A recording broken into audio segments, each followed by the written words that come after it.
உலக சினிமா வரலாற்றில் வந்து எப்பவுமே நான் சொல்லுவேன். என்ன காரணம்னா, ஒரு படம் நடிகர் கால் ஷீட் கொடுத்தாங்கன்னா, நான் காலையில் வரேன் 9:00 6:00 போயிடுவேன்.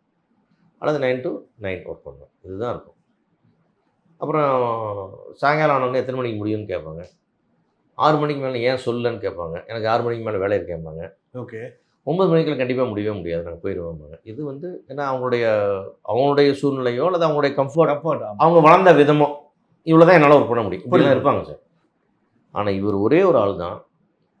உங்களுக்கு நான் ஷூட்டிங் 15 நாள் கொடுத்துட்டேன்னா 15 into 24 உங்களுது. 24 hours. 24 hours உங்கள் டைம். நீ எப்போ போகணுன்னு சொன்னால் அப்போ நான் போவேன். நான் கேட்க மாட்டேன் எப்போ போகணும். அதுமாதிரி நீ 9:00 வச்சு நைட் 9 வரைக்கும் போகிறீங்களா? போயிட்டே இருப்பாங்க. 9 சார் நைட் ஒரு 12 வரைக்கும் போகலாமா? போகலாம் போங்க அப்படிமா. சார் நைட்டு முடியல ஒரு 2 hours செக்ஷன் முன்னா முடிச்சிடலாம். முடிச்சுங்க. 12 2 3 4 காலையில் ஷூட்டிங் இருக்குது. வந்துடலாம் ஒன்றும் பிரச்சனை இல்லை. ஆரம்பிச்சிருங்க. 4 மணிக்கு பேக்கப் பண்ணாலும் காலையில் 8 மணிக்கு ஷூட்டிங் வைக்கலாம்.